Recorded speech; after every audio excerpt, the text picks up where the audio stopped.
የሀገራት የምስረታ ታሪክ ገጹ ብዙ ነው። በምክክር መሰረታቸውን የጣሉ ሀገራት በአንድ ወገን፣ በሌላ በኩል ደግሞ ብረት ተጠቅመው ለመጽናት የጣሩ ደግሞ በሌላ ወገን ሆነው የታሪክን ገጽ አድምቀውታል። በሀገረ መንግስት ምስረታ ወቅት ያጋጠመ ጸብ፣ ግጭት፣ የጦር አውድማ ተረኮች ውለው አድረው ቁርሾ አልፎም የነገ አብሮነትን የሚፈታተኑ የቅራኔ ምንጮች ሆነው ተመልክተናል። ይህ ደግሞ የሀገራትን የዛሬ መልክ ሲወስን ኖሯል። ከሀገር ምስረታ በኋላ ቁርሾና ቅራኔን በንግግር በምክክር ያከሙ ሀገራት ዘላቂ ሰላምን፣ አስተማማኝ ልማትና የውብ የነገ ተስፋን ሲያጸኑ፣ በተቃራኒው ቅራኔን በኃይል ቁርሾንም በጦር ኃይል እናክማለን ያሉ ግን ተጨማሪ ቁስልና ህመምን ፈጥረው ታይቷል።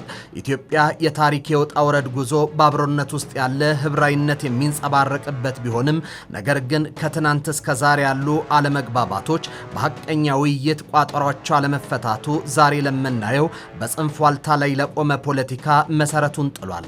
ቀርቦ ከመነጋገር ይልቅ ማዶ ለማዶ ሆኖ መወራወሩ የሀገሪቱ የፖለቲካ ገጽ የሆነው በሌላ ምክንያት አይደለም። ቁርሾን ለማከም ከጠረጴዛው ይልቅ ዱሩ ስለተመረጠ ነው።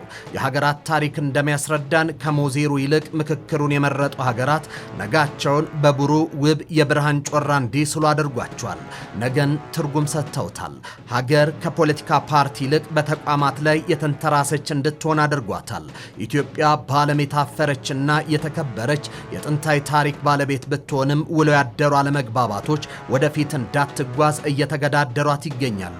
ኢትዮጵያ ሶስት አህጉራትን በሚያገናኝ እጅግ ወሳኝ የሆነ የመልክዓ ምድር ላይ ብትገኝም በማዕድናት ሀብት የበለጸገች ከራስ ዳሽን እስከ ዳሎል ያለ የሚያስጎመጅ ጂኦግራፊን ብትታደልም ቅኝ ገዢዎች ያንበረከከ ጀግንነትን፣ ህብራዊ ቀለምን የታደለ ህዝብ ባለቤት ብትሆንም አለመግባባትን የምትፈታበት መንገድን ካላረቀች በስተቀር እድሏ ዕዳ ነው የሚሆንባት።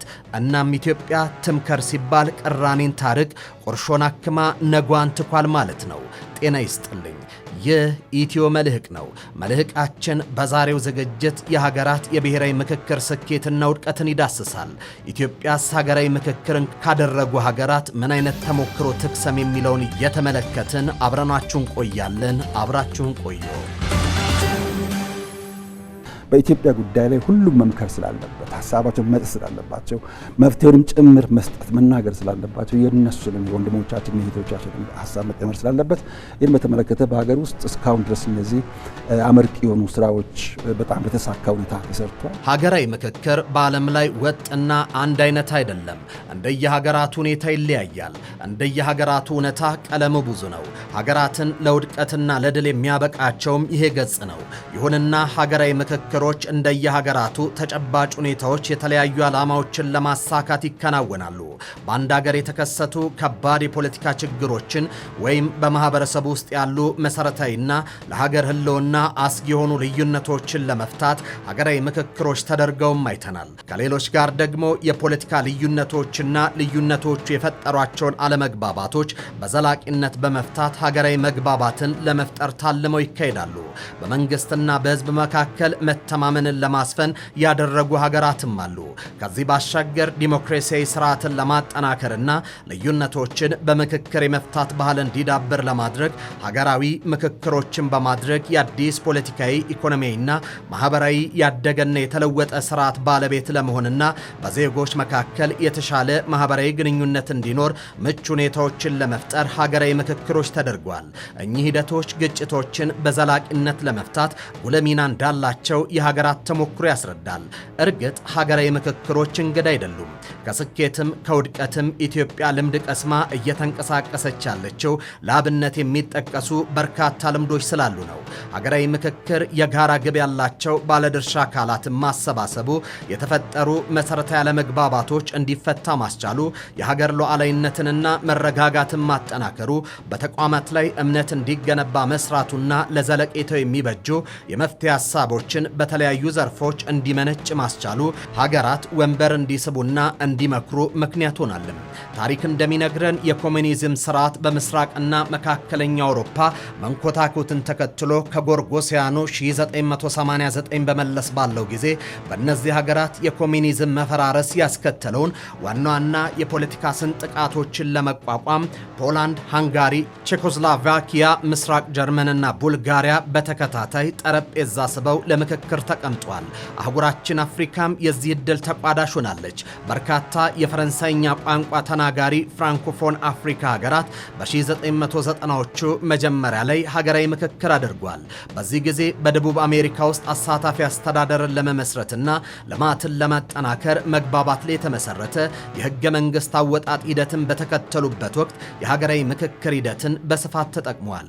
እንደ ቦሊቪያና ኮሎምቢያ ያሉ የደቡብ አሜሪካ ሀገራት በህገ መንግስታዊ ጉዳዮች ላይ ስምምነት የተደረሰባቸው ሂደቶች የሀገራዊ ምክክሮች ቁልፍ ገጽታዎች የተንጸባረቁባቸው ናቸው። ከዚህ ባሻገር በቅርቡ በመካከለኛው ምስራቅና ሰሜን አፍሪካ ሀገራት የተቀጣጠለው የአረብ አብዮት ሀገራት ወንበር ስበው እንዲመክሩም አስገድዷቸዋል። በተለይ አብዮቱ በአጭር ጊዜ ውስጥ ከአንዱ ሀገር ወደ ሌላ ሀገር በመስፋፋት ሀገራዊ ምክክሮች በሞሮኮ፣ በሊቢያ፣ ቱኒዚያ፣ ግብፅ ተካሂዷል። በተጨማሪም ሱዳን፣ ሊባኖስ፣ ዮርዳኖስ፣ ባህሬንና የመንም ሀገራዊ ምክክሮችን ያስተናገዱ ሲሆን በስኬትም በውድቀትም ማሳያ ተደርገው የሚቀርቡ ናቸው። የኛ ሀገራት ልምድ ውስብስብ የለውጥ ሂደቶችን ለመቆጣጠር ምክክርን እንደ መሳሪያ መጠቀማቸው፣ ሰፋ ባለመልኩ ባለድርሻ አካላትን ያካትቱ መሆናቸው እንዲሁም ምንም እንኳን በእያንዳንዱ ሀገር የነበረውን ሂደት ለተለያዩ ፈተናዎችና ውጤቶች ቢኖሩትም በአብዛኛው በተለምዶ በሀገር ጉዳይ ላይ ውስን ልሂቃን ብቻ ከሚያደርጉት ውይይትና ስምምነት ወጥቶ ከነውስንነቱ ሰፊውን የህብረተሰብ ክፍል በማካተት ወደ አሳታፊ ፖለቲካ ለመሸጋገር ጥረት የተደረገባቸው መሆኑን ያሳያል። በኢትዮጵያ የሆነውም ይህ ነው። የሽግግር መንግስት የባላደራና መሰል ስያሜ ከያዙ በምርጫ የተገኘን ስልጣን መከፋፈልን ካለሙ የፖለቲካ ተዋንያን ምክክሩን አላቆ የህብረተሰቡንና የልሂቃኑን የሰነበተ ቁርሾን ለማከምና ለመፍታት ጥረት መደረጉ ለምክክሩ ስኬታማነት መንገድን የሚጠርግ ነው። ደቡብ አፍሪካ እንዴት አድርጎ ሀገራዊ ምክክርን ለእያንዳንዱ ችግር የተጠቀመ እንዳለ ቀደም ሲል ደግሞ ጥቁርና ነጭ አብሮ መኖር ቀርቶ አንድ ሆቴል መግባት የማይፈቀድበት በአንድ መንገድ መከድ የማይፈቀድበት ሀገር ነገር ግን በምክክር አንድ ላይ መሆን የቻሉበት የጋራ መንግስት ያቋቋሙበት የጋራ ሀገር እያለሙ ያሉበት ስለሆነ ይህንን ደግሞ መሰረት የጣሉ አባቶች ፋውንዴሽን ነበራቸው። የኔልሰን ማንዴላ ፋውንዴሽን ሄደን ማየት ነበረብን። አሰራሩ ምን እንደሚመስል ከሀ እስከ ፐ ያለውን በደንብ ግልጽ ወደ አንድ ግማሽ ቀን የሚያህል ከነሱ ጋር ተነጋገር ነበረ። ከዚያ ታቡ ኢምቤኪ ፋውንዴሽን ነበረ። እዚያም እነሱ የሚሰሩትን ስራ በተለይም ከሀገራዊ ምክክር ጋር ምን እየሰሩ እንዳለ የአፍሪካ ችግር በአፍሪካ እንዴት እንደሚፈታ የኡቡንቱ ፍልስፍና ስራ ላይ ምን እንደሚመስል እሱ ነው ያየን ነበር። ብሔራዊ ምክክር ለአንድ ሀገር የወደፊት ጉዞ ወሳኝ የሚያደርገው በምክክር የሚመጣ ሀገርን እውን የማድረግ እውነት ነው። ሀገራት በቀውስ ወቅቶቻቸው ሁሉ ችግሮቻቸውን በምክክር ለማለፍ ጥረት ሲያደርጉ ቆይተዋል። በዓለም ላይ ከ40 በላይ ሀገራት የተሳካና ያልተሳካ ምክክርን ብሔራዊ እርቅ አካሂደዋል። ደቡብ አፍሪካ፣ ሩዋንዳ፣ ሴራሊዮንና ጋና፣ ሞሮኮ፣ ላይቤሪያ፣ ቡሩንዲ፣ ቶጎ፣ ዚምባብዌ፣ ሱዳን፣ ኬንያና ሌሎች ሀገራትም በአፍሪካ ብሔራዊ ምክክር ፍትህና እርቀ ሰላም ያካሄዱ ሀገራት ናቸው። የተሳካ ብሔራዊ እርቅ አካሂዷል ከሚባሉት ሀገራት መካከል ኬንያ ትጠቀሳለች። በጎርጎሲያኑ በ2007 እና 2008 በሀገሪቱ የተካሄደው ምርጫ ተከትሎ አለመግባባቶች ተፈጥሮ ነበር። ገዢው ፓርቲና ተፎካካሪ ፓርቲዎች በመነጋገር የተሳካ እርቅን አካሂደዋል። ለዚህ ደግሞ ምክክሩ ግልጽ ዓላማዎችን ይዞ በመነሳቱ የገዢውና የተቋሚ መሪዎችን ያላግባባቸውን 4 መሰረታዊ አጀንዳዎችን በመለየት ግልጽ ውይይት አድርገው ችግሮቻቸውን መፍታት መቻላቸው ለስኬታማነቱ በምክንያትነት ይጠቀሳል። በተቃራኒው በሱዳንና በሌሎች ምክክር ውጤት ያላመጣባቸው ሀገራት ላለመሳካቱ ምክንያት የሚደረጉ ነገሮች የውጭ ኃይሎች ጣልቃ ገብነት መኖር ብሔራዊ ምክክሩ በሚፈለገው መንገድ እንዳይሄድ አስተዋጽኦም ነበረው። ጽንሰ ሐሳቡ ከተጀመረበት እስከ መጨረሻው ድረስ ጠንካራ ክትትል፣ ቁጥጥርና የትግበራ ስራ ለመሰራቱ ለምክክሩ አለመሳካት ዋና ምክንያት ተደርጎ ይወሰዳል። ሩዋንዳ ስኬታማ ምክክር ካደረጉ ሀገራት መካከል ትጠቀሳለች። እርግጥ ምሁራን በሩዋንዳ የተደረገው ምክክር ሳይሆን ሽግግር፣ ፍትህና እርቀ ሰላም ነው ይላሉ። በሩዋንዳ የተካሄደው የፍትህና እርቀ ሰላም ስራ ሁቶችን ከቱትሲዎች ሀገራቸውን በጋራ በማልማት ውጤታማ አድርጓቸዋል። ዛሬ ሁቱና ቱትሲዎች በጋራ እንዲኖሩ መደላድሉን ያበጀው ያካሄዱት ሀገራዊ ምክክር ነው። ሌላው ቱኒዚያ ከአረቡ አብዮት በመለስ ባለው ጊዜ ስኬታማ ሀገራዊ ምክክር ካካሄዱ ሀገራት መካከል የምትጠቀስ አድርጓታል። ቱኒዚያውያን እርስ በርስ ቁጭ ብለው በመምከር አዲስ ህገ መንግስት በመቅረጽ ምርጫን የሚመራ ተቋም አቋቁሟል። ምርጫ አካሂዷል። እናም ይላሉ ምሁራን ብሔራዊ ምክክር የተሳካላቸውና ያልተሳካላቸው ሀገራት ተሞክሯቸው በብዙ አስተማሪ ነው። ምሁሩ ብሔራዊ ምክክር መካሄድ ያለበት ለይስሙላ ሳይሆን ቅድመ ሁኔታዎችን አሟልቶ ያጋጠሙ ችግሮችን ለይቶ መልካም አጋጣሚዎችን ተጠቅሞ ለሰላም ትልቅ ዋጋ በመስጠት ሲሆን ምክክሩ እንዲሳካ ያደርጓል ሲሉ ምሁራን ይናገራሉ። ማነው እዛ ያለው? ሩዋንዲስ በቃ ሩዋንዲዝ ናቸው። ጋቻቻ በአንድ በኩል ህዝቡ ተሳትፎ አድርጎ ያንን ነገር ወደ ማገገም አለ፣ ወደ ጤና ኑሮ እንዲመጡ ያደረገው ደግሞ ስርዓት አለ፣ ሪስቶሬቲቭ ጀስቲስ የሚባል እሱ አለ። በዛ ሁኔታ ነው አሁን በጣም ስቴብል የሆነ በጣም በልማት ላይ የሚደነቅ ነገር እየሰሩ ያሉ ሃውሲንግ ፕሮብሌም በል የተፈላለገው ፕሮብሌምን ሶልቭ እያደረጉ ፓርላማቸው ውስጥ ደግሞ 50% ሴቶች ናቸው እና ኤግዛምፕለሪ የሆነ ኮሚኒቲ ሆኖ ቁጭ ብሏል። ስኬታማ የሀገራዊ ምክክር ሂደትን ማድረግ ሰላማዊ መጻኢ ተስፋ ያላትን ሀገር እንዲዋለድ በማድረጉ ረገድ የሚጫወተው ሚና ትልቅ ሆኖ ታይቷል። በተለይም ለዘመናት የዘለቁ ግጭቶችን በማቆሙ ረገድ ሚናው ትልቅ ነው። የደቡብ አሜሪካዊቷ ኮሎምቢያ እንደ አውሮፓውያን አቆጣጠር ከ2012 እስከ 2016 ባካሄደችው የሀገራዊ ምክክር ሂደት ብዙ አስተማሪ ነገሮች ተገኝተውበታል። ሂደቱ በዋነኛነት የግጭትና የሀሳብ ልዩነቶችን መንስኤ የሆኑትን ጉዳዮችን ከስር መሰረታቸው በመለየቱ ረገድ አመርቂ ስራ ተሰርቶበት አልፏል። ከምንም በላይ ደግሞ ሂደቱ ጠንካራ የሚባል የዜጎች ተሳትፎን አስተናግዶ መጠናቀቅም ችሏል። ደቡብ አፍሪካ በታሪኳ 2 የሀገራዊ ምክክር ሂደቶችን ያስተናገደች ሲሆን የሀገሪቱ ተሞክሮም በምርጥ የምክክር ሂደት ዘውትር የሚነሳ ነው። ኮዴሳ ኮንቬንሽን ፎር ዲሞክራቲክ ሳውት አፍሪካ በመባል የሚታወቅና እንደ አውሮፓውያን አቆጣጠር ከ1991 እስከ 1993 የተካሄደው የምክክር ሂደት የመጀመሪያው የሀገሪቱ የምክክር እርምጃ ነው። የሂደቱ ዋነኛ ዓላማ የአፓርቴድ ስርዓት ሰላማዊ በሆነ መንገድ በማስወገድ ከዘር መድሎ ነፃ የሆነች ሀገርን መፍጠር ነበር።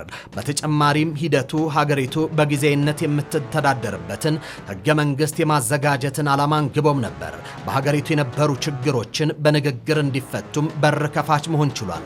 ሁለተኛውና በሀገሪቱ የተተገበረው የምክክር ሂደት የተለያዩ የፖለቲካ ፓርቲዎች ተሳታፊ የነበሩበት የድርድር መድረክ መልቲ ፓርቲ ኔጎሺዬሽን ፕሮሰስ በመባል የሚታወቀው ነው። ሂደቱ በአውሮፓውያኑ የዘመን ቀመር በ1993 የተካሄደ ሲሆን ቀደም ሲል ተካሂዶ የነበረውን የምክክር ሂደት መሰረት አድርጎ የተነሳ ነበር። ይህ ሂደት እጅግ አመርቂ ውጤቶች የተመዘገቡበት ሲሆን የሀገሪቱ ኃይሎች የተስማሙበትን ጊዜያዊ ህገ መንግስት በጋራ አጽድቀዋል። በደቡብ አፍሪካ በተደረጉ 2 የሀገራዊ ምክክር ምዕራፎች የሁለቱ ባለድርሻ አካላት ተሳትፎና የሐሳብ ውክልና በእጅጉ የደረጀ ነበር። ያ በመሆኑ ሀገሪቱ ሀገራዊ መግባባትን ለመፍጠር የምትችልበት ቁመናን ባነሰ ጊዜ ለማምጣት አስችሏታል። ስምምነቱ ላይ ለመድረስም መስዋዕትነት መክፈል በሀገሪቱ በተደረጉ 2 ሂደቶች ያለፉ የፖለቲካ ኃይሎች መግባባትን ዋነኛ ዓላማቸው አድርገው ወደ ሂደቱ በመግባታቸው ሁሉም በየበኩላቸው እጅግ ከባድ ሊባሉ የሚችሉ የመርህና የአቋም ማስተካከዮችን አድርጓል። ይህ ሂደት ስኬታማ ከማድረጉም በላይ ሌሎች ሀገራት ከሂደቱ ሊጠቀሙ የሚችሉበትን ትምህርትን አስቀምጦም አልፏል። የአረብ የጸደይ አብዮትን ተከትሎ ችግር ውስጥ ከገቡ ሀገራት መካከል አንዱ የሆነችው ቱኒዚያ ሀገር ሳይታመስ ችግሮችን በንግግር ለመፍታት ጥራ ተሳክቶላታል። ለአንዲት ሀገር ምክክር ስኬታማነት የአጀንዳዎች አለመንዛዛትና ውስንነት ቁልፍ ጉዳይ ለመሆኑ ይህ የቱኒዚያ ተሞክሮ ተጨባጭ ማስረጃ ሆኖ ተመዝግቧል። በተቃራኒው ደግሞ እንደ የመን ባሉ የፖለቲከኞች ጣልቃ ገብነትና ከ5000 በላይ የምክክር አጀንዳዎች በተሰበሰቡባቸው ሀገራት ምክክርን ማሳካት ፈጽሞ እንደማይታሰብ አስረጅም ሆኗል። የቱኒዚያ ተሞክሮ በምክክር ሂደት ግልጽና የተወሰኑ አጀንዳዎች ላይ ማተኮርን አዋጭነት በተጨባጭ የሚያስረዳ ነው። የደቡብ አፍሪካ ምክክር በአብነት እንዲነሳ የሚያደርገው ሀገሪቱ ያለፈችበት ጎዳናና የመጣው ለውጥ ሲታይ ነው። በደቡብ አፍሪካ በጎርጎሳውያኑ ከ1948 እስከ 1989 በነበረው የአፓርታይድ ስርዓት በሺዎች የሚቆጠሩ ዜጎች ሕይወታቸውን አጥተዋል። ሺዎች በጨለማ ክፍል ማቀዋል። ሚሊዮኖች ተሰደዋል። ይህን እጅግ አሰቃቂ ስርዓት የገረሰሱት ደቡብ አፍሪካውያን በመሰረቱት የእውነትና የእርቅ ኮሚሽን ያንን ፈታኝ ወቅት አልፈው ዛሬ ላይ በአህጉሪቱ ብሎም በዓለም ላይ ተጽዕኖ ፈጣሪ ሀገር ለመሆን በቅቷል። ለዚህ ስኬት ምሰሶ የሆነው ደቡብ አፍሪካውያንን በእርቅ በእውነትና በፍትህ እንዲፈቱ የፈለጓቸውን አጀንዳዎች በየፈርጁ ለይተው ለመፍትሄ በመስራታቸው ነው። የኢትዮጵያ ሀገራዊ የምክክር ሂደት በ40 ሀገራት የተደረጉ ምክክሮችን ተሞክሮ የተቀሰመበት ነው። ሂደቱ አሳታፊ እንዲሆን የተደረገውም ሁሉን የምትመስል ኢትዮጵያ ለማንበር ላለመግባባት ምክንያት የሆኑ ችግሮችን ለመቋጨትና የጠመንጃ ፖለቲካን ለአንዴና ለመጨረሻ ጊዜ እንዲያበቃ ለማድረግ ነው። ኢትዮጵያ ሀገራዊ ምክክሯን በተሳካ ሁኔታ እውን ታደርግ ዘንድ ሁሉም የድርሻውን ማዋጣት እንደሚኖርበት እሙን ነው። እናም ዛሬ ኢትዮጵያ እየመከረች ነው። ይህን ሂደት በማጠናቀቅ ኢትዮጵያ በቀጣይ መሰረታዊ መግባባት ያላቸው ኢትዮጵያን የሚያጸኗትን ጠንካራ የሀገረ መንግስት ግንባታን የምታፋጥንበት እድል ከፊቷ ተዘርግቷል። የተወደዳችሁ የኢትዮ መልሕቅ ቤተሰቦች የዛሬው መልሕቃችን እዚህ ላይ ተጠናቋል። በቀጣይ ዝግጅት እስከምንገናኝ ድረስ በያላችሁበት ሰናይ ጊዜን ተመኘን።